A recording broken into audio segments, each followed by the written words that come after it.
RSV info capsule पर ये है आरएसवी न्यूज अपडेट्स। आइए सुनते हैं देश विदेश की प्रमुख खबरें और सबसे पहले अंतर्राष्ट्रीय खबरें। दक्षिण चीन सागर में फिलीपींस और चीनी जहाज के बीच टक्कर, दोनों देशों की नेवी आई आमने सामने। दक्षिण चीन सागर में चीन और फिलीपींस के बीच तनाव बना हुआ है। इस बीच चीन ने फिलीपींस पर बड़ा आरोप लगाते हुए कहा कि फिलीपींस ने जानबूझकर दक्षिण चीन सागर में एक चीनी जहाज को टक्कर मारी। जारी बयान के अनुसार चीन ने कहा कि फिलीपींस बार बार उसकी चेतावनियों को नजरअंदाज करता रहा है। इमरान खान के साथ हुआ बड़ा कांड, बुशरा बीबी की शक्तियों का खुला राज, आईफोन से सच आया सामने। पाकिस्तान की खुफिया एजेंसी IAS के पूर्व प्रमुख फैज हामिद और इमरान खान के बीच कथित संबंधों पर बड़ा खुलासा हुआ है। फैज हामिद बुशरा बीबी के माध्यम से इमरान खान के संपर्क में रहता था। बता दें कि कुछ दिन पहले ही पाकिस्तान की सेना ने फैज हामिद को रिश्वत के मामले में गिरफ्तार किया है। उनके खिलाफ कोर्ट मार्शल की कार्यवाही भी की जा रही है। तेल अवीव पहुंचे एंटनी ब्लिंकन, इजराइल ने गाजा पर बोला हमला, 24 लोगों की मौत। हमास और इजराइल के बीच संघर्ष विराम पर बातचीत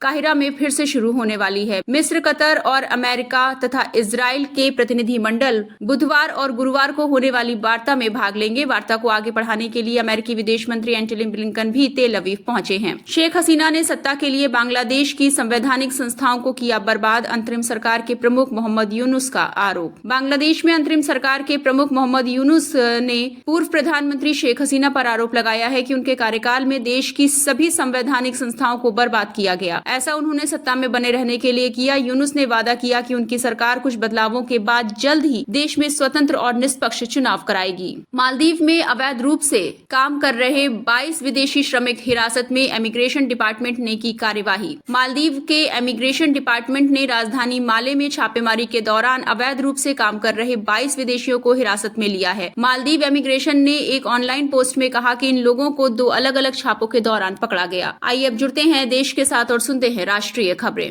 आज से स्वास्थ्य मंत्रालय के सामने सड़क पर मुफ्त OPD शुरू करेंगे डॉक्टर, हड़ताल जारी रखने का भी ऐलान। एम्स और दिल्ली के अन्य अस्पतालों के रेजिडेंट डॉक्टर 19 अगस्त से निर्माण भवन में स्वास्थ्य मंत्रालय के सामने सड़क पर मुफ्त OPD सेवाएं देने का ऐलान कर चुके हैं। एम्स के रेजिडेंट डॉक्टर्स एसोसिएशन ने प्रेस रिलीज के माध्यम से ये जानकारी साझा की।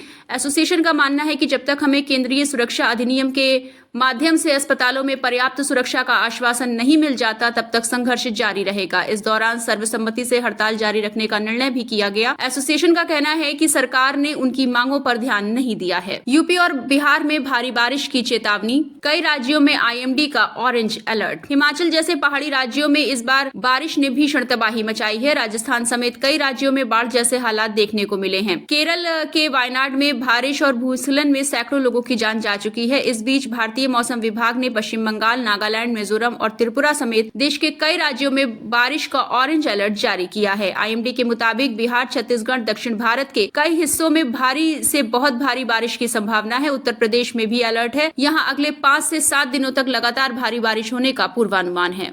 कुवैत पहुंचे विदेश मंत्री जयशंकर, द्विपक्षीय संबंध बढ़ाने पर सहमति, भारतीय समुदाय से भी मिले। विदेश मंत्री S जयशंकर ने कुवैत की राजधानी कुवैत सिटी में देश के शीर्ष नेताओं से मुलाकात की और उनसे द्विपक्षीय संबंधों तथा क्षेत्र के हालात पर चर्चा की। जयशंकर यहां पर एक दिवसीय दौरे पर पहुंचे थे। इस दौरान उन्होंने कुवैत के क्राउन प्रिंस सबह अल खालिद अल सबह से वार्ता की। इस दौरान दोनों देशों ने आपसी संबंधों का स्तर बनाए और बढ़ाए जाने की आवश्यकता भी जताई।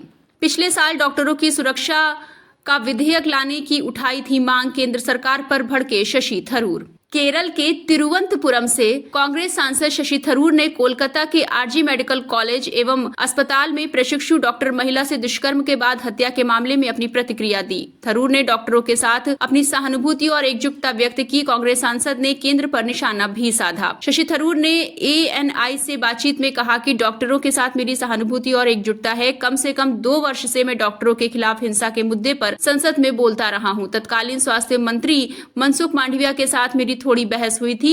मैंने तर्क दिया था कि सरकार को अपने कर्तव्यों के दौरान चिकित्सा पेशेवरों की विशेष रूप से सुरक्षा के लिए विधेयक लाना चाहिए। देश में अभी तक एमपॉक्स का एक भी केस नहीं, बड़े पैमाने पर फैलने का खतरा नहीं। केंद्र सरकार ने संक्रामक बीमारी एमपॉक्स को लेकर भारत की तैयारी की समीक्षा की है। साथ ही ये भी स्पष्ट किया है कि भारत में फिलहाल इसका एक भी केस नहीं आया है। प्रधानमंत्री के प्रधान सचिव पीके मिश्रा ने एमपॉक्स को लेकर सरकार की तैयारी और इसकी पहचान के लिए निगरानी तंत्र की एक उच्च स्तरीय समीक्षा बैठक की अध्यक्षता की है। उनका कहना है कि प्रधानमंत्री नरेंद्र मोदी लगातार इसके हालात पर नजर रख रहे हैं। आइए जुड़ते हैं खेलों के साथ और सुनते हैं खेल जगत से जुड़ी मुख्य खबरें। मोहम्मद शमी की मैदान पर वापसी को लेकर आया बड़ा अपडेट। तकनीकी सर्जरी के बाद रिहैबिलिटेशन के दौर से गुजर रहे तेज गेंदबाज मोहम्मद शमी के रणजी ट्रॉफी में अपनी घरेलू टीम बंगाल के लिए प्रतिस्पर्धी क्रिकेट टीम में वापसी करने की संभावना है। वो इसके बाद न्यूजीलैंड के विरुद्ध 3 मैचों की सीरीज में किसी एक टेस्ट में खेल सकते हैं। समझा जाता है कि शमी 11 अक्टूबर को उत्तर प्रदेश और 18 अक्टूबर को बिहार के खिलाफ बंगाल के